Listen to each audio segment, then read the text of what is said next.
I think I'm streaming actually. Oh my God, it's been a number of weeks and I have not made good on my promise. I said I was going to be posting content, new content every single day. And I did some content that I had pre-recorded. Some podcasts went out and also some YouTube videos. But I did not meet every day. Now, I have some reasons, and yet it's easy to let reasons get in the way of commitments. I, number one, got COVID, and I was down for, more than 2 weeks with a pretty heavy version of that.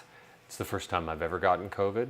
Some would say that's a perfect excuse, but also while I was doing that, I was finishing all of the trials and tribulations of selling a company at the same time and dealing with attorneys and title companies and buyers and you name it. And wow, it was like running a crazy obstacle course. Hopefully this video is still going out, by the way, right now. Like, I don't know. I don't know if the streaming is going that well or not, but it was a crazy obstacle course trying to make that sale finally go through. We had to make all kinds of compromises. And one of the biggest things that popped up for me is constantly I find myself being the one who I take on a lot of responsibilities and tasks. And there's a lesson that I learned from Dan Sullivan and Dean Graziosi and Tony Robbins and a whole bunch of people talk a lot about this need to, how do you say it? Figure out who can help you get something done rather than how do I do this. So let's say a perfect example, I want to go make a logo for a new business endeavor. Do I go figure out how to use Photoshop and After Effects and any other thing that Adobe has out there to be able to make that happen? Or do I just go find someone who's like really good at that kind of thing, a graphic designer who has experience doing logos, and get them to do it? Now, I've done that in the past, and did I hire the best? No.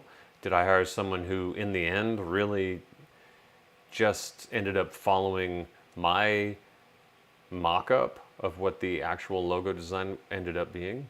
Yeah, that's true. And so I find myself, unfortunately, having to take over for incompetence and just doing it myself, which is definitely how, not who. And it should be flipped the other way. And then over the years, I've been paying more and more and more for people who are supposed to be more and more competent. They have great references, and they have great reviews, and they have examples of great work and all that kind of stuff. And yet, I still am running into roadblocks. Now, either I have I'm too arrogant and think that I know better on all of these things, or there are just a lot of incompetent people out there. What is the solution here? What happens? So I'm going to take a lesson from this. I'd love to share this with you. Obviously, this is something that I've run into. Maybe you haven't had this kind of experience. Maybe all of the people that you've dealt with as experts have been phenomenal, and that's great. I'm happy for you. But with me, I think what I tend to do is stick with incompetence for too long. I don't cut them off the project and get somebody new right away. And I suppose that's the lesson that I'm going to take. Maybe one strike and you're on probation, and then the next strike you're out of here. Like, I think that's what I'm going to have to go to. I think I need to speed up the, quote, firing process when it comes to hiring professionals to help me out here. Now, don't get me wrong, a couple of attorneys that have been fantastic in this process, and each has different specialties. So, you know, when you find those good ones, hold on to them, and when they keep raising their rates, it's probably worth it, because that's a heck of a lot of headache if you have to go try to vet somebody new and run into the same problem that I'm running into. So that's really it. I wanted to jump on here today and say, hey, I'm renewing my commitment to, the Phenomenal Future fans out there, the Phenomenal Future project, all of the content that I'm putting out. In fact, I'm doubling down because I have sold that other company, and now, oh my God, so much of my mind is freed up now for what I want to do for you artists out there who really want to take control of your careers. I'm super excited to be able to double down and give you even more content, more energy, teach you things, help you accelerate in having just explode your career, and do that through reaching a worldwide audience through Web3. And so interesting that I got sick as I was selling a company, and I haven't been sick for about 4 years. So I'm sure the stress of that definitely messed with my immune system. So self-care is also another thing too that's important.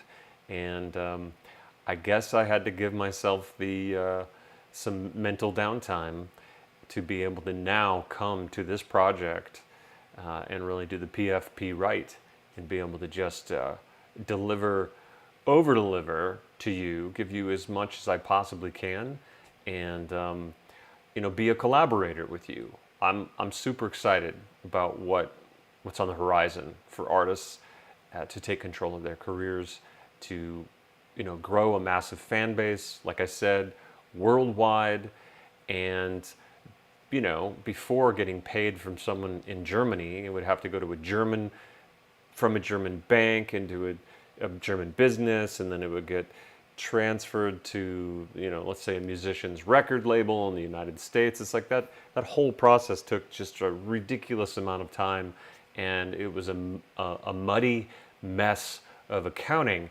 And now with blockchain, someone in Germany can buy your stuff and you immediately get money into your cryptocurrency wallet, which is just great.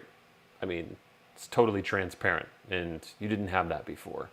And maybe you couldn't even reach a worldwide audience before. You just couldn't get traction in those markets. Well, now you can.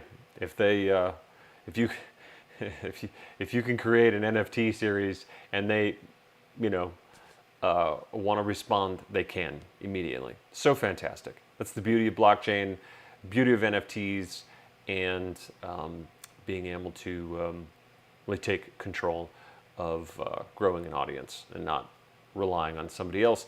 Now, all of that said, since the topic was who, not how, I don't want you to go figure out how to program the smart contracts for NFTs. You'd have to learn a programming language to do that.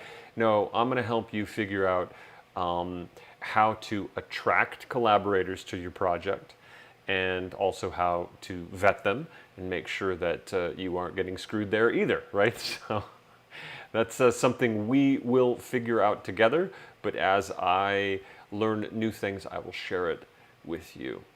So happy to be back here, happy to be streaming live for the first time in a few weeks, and be on the lookout for new podcast episodes. You can go to phenomenal.substack.com and subscribe to our podcast.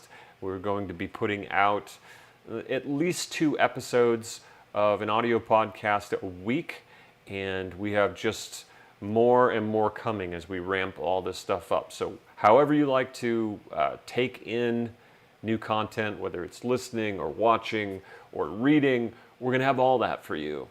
And we're going to have courses, and oh my God, I just have so much to share. I'm so excited about this. So, but back on the horse today, we are Phenomenal Future Project, podcast, programs, all of the beautiful P's out there. And I guess that's it. I'm going to go to bed early, and I'm going to be healthy, and I'll get back up, and I'm going to hit it full force tomorrow, now that I can devote 100% of my attention to this project. So excited. Until next time, adios from